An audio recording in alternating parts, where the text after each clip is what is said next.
Well, hi, all my friends. We're going to be reading from the book of Ecclesiastes this morning. And before I do that, just want to make a few comments about your heart's intent. Always going back to Scripture, going to the Bible. If you can remember, the Good Samaritan, and also the story about the tax collector, if you can keep that in your mind, that we shouldn't shun anybody or anybody's profession, let's say, because I've been talking about psychology and Christianity in some other videos.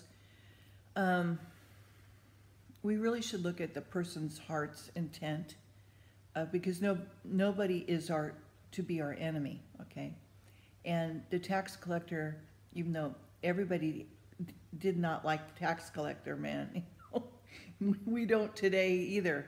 But we shouldn't shun certain individuals, okay?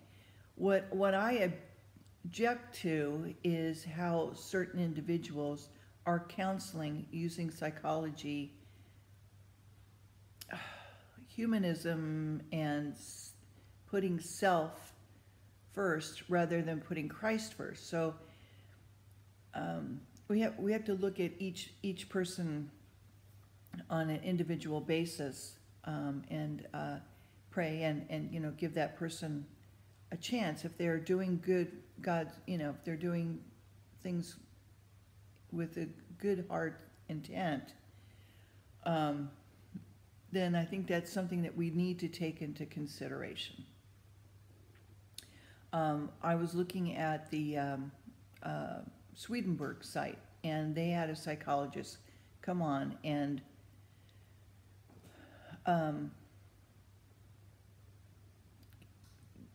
give her opinion about something. And I was immediately turned off because she was a psychologist, because of my recent, thing that I've been going on. And just to be honest, my barriers went up, okay? And I think it's a human thing. I think is it right? I don't know, but my barriers went up, and I couldn't. I mean, I heard what she said, but I just didn't trust it, because of that fact. So you know what I mean? So so we need to look at the person's intent. Do they intend for good for people? And are they using the principles of the Lord to, do no harm, so to speak, to, love each other, to be a good neighbor to each other, to be a service to each other, to help each other with needs.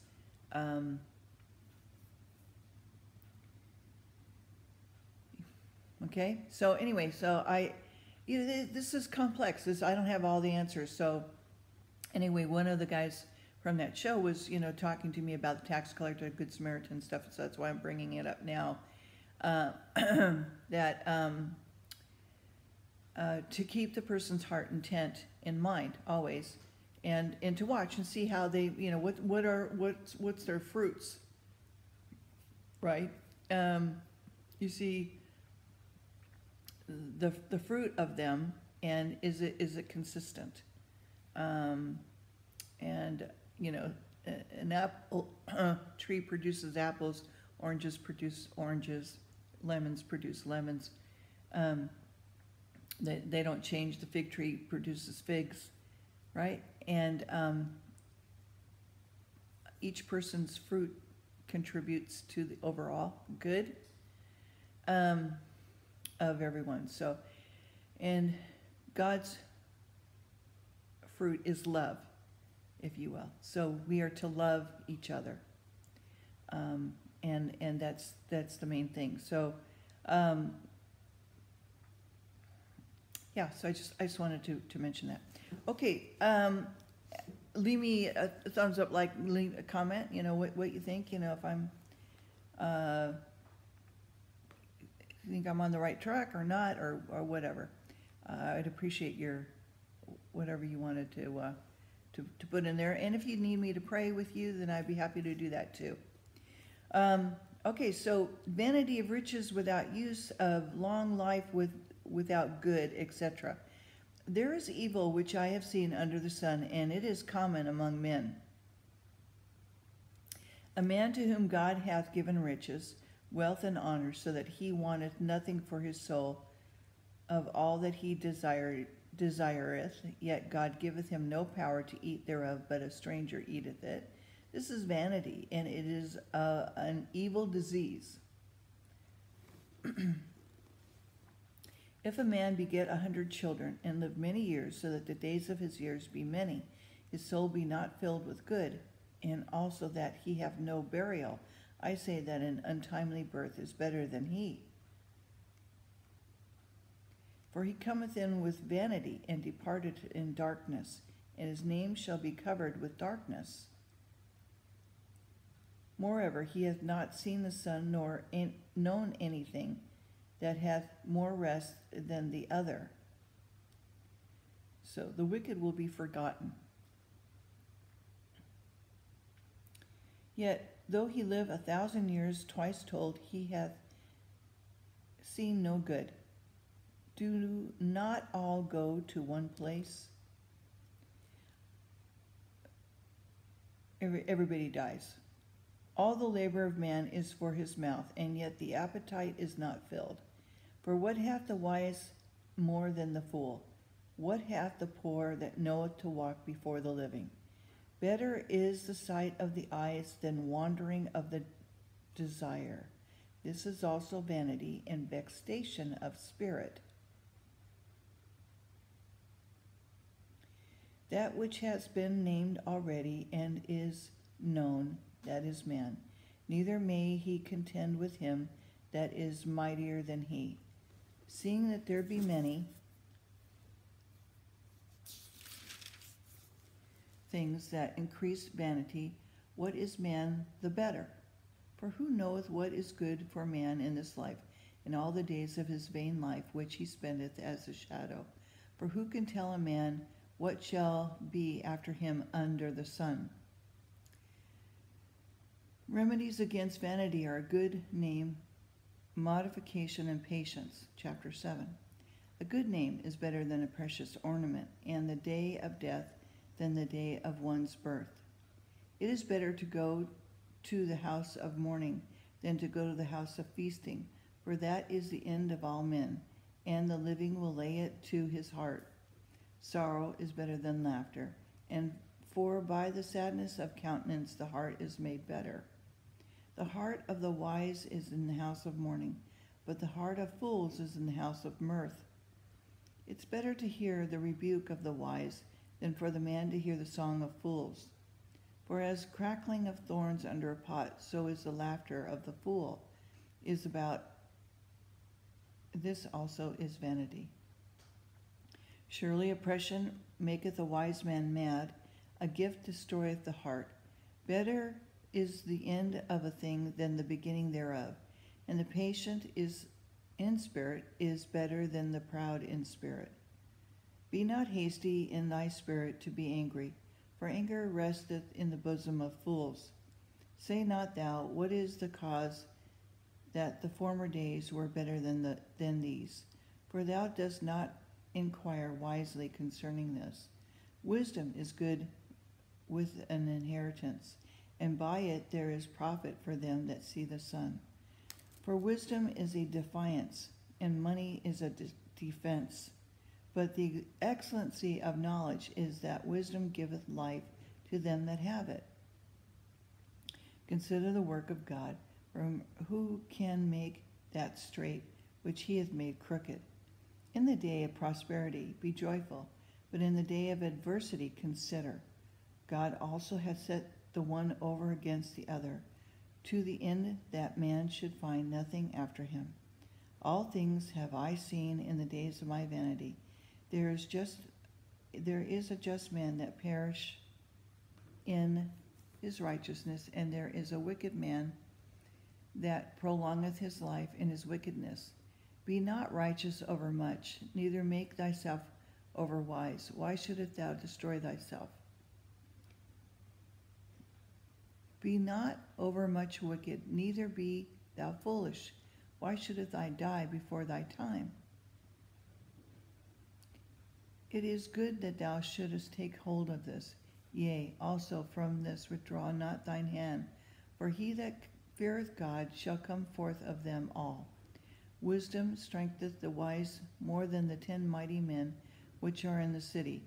For there is not a just man upon earth that doeth good and sinneth not.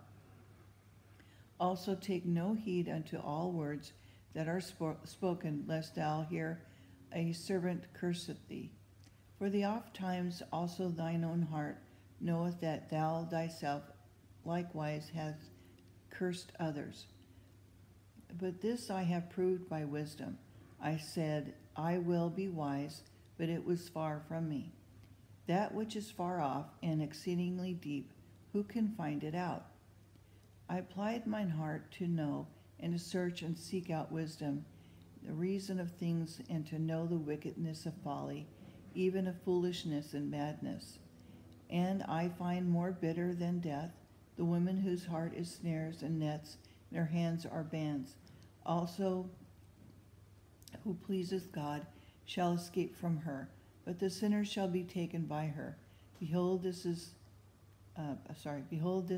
have I found, saith the preacher, counting one by one, and to find out the account which my soul seeketh, but I find not.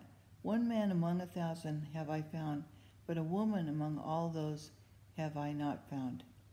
Lo, this is only that I have found that God hath made man upright, but they have sought out many inventions. Okay, let me just stop there, and I'll continue in just a moment. And leave me a thumbs up, like, and subscribe. Also, just a quick letting you guys know that I'm going to be starting a Open Door Ministries here in Ventura. I'm going to be mentored by R.C. Wilkerson of Open Door Ministries in Long Beach.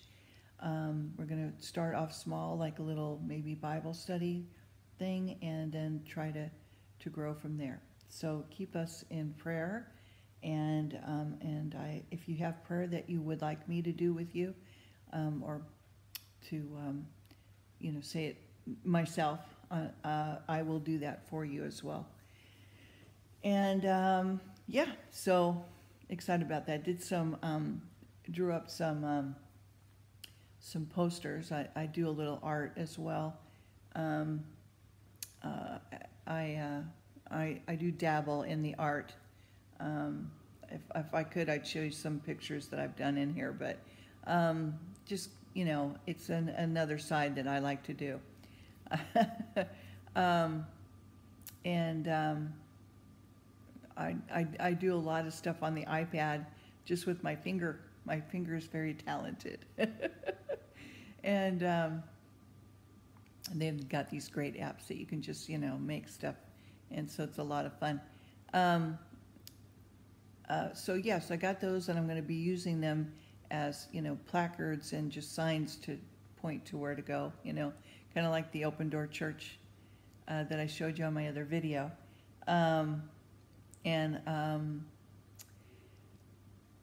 Yeah, I've already gone over to a few neighbors to talk to them yesterday, and they're excited about it. So, praise to God, right? So we'll just, I really think that church is about helping other Christians disciple them, get them going out and also spreading the gospel, to helping the needy and doing all the things that the Lord wants us to do. What would our ministry be to support each other in doing this, and then going and helping others do that thing, okay? So that if everybody's needs are met, then nobody has a need, right? If it's done with love, And Christ-filled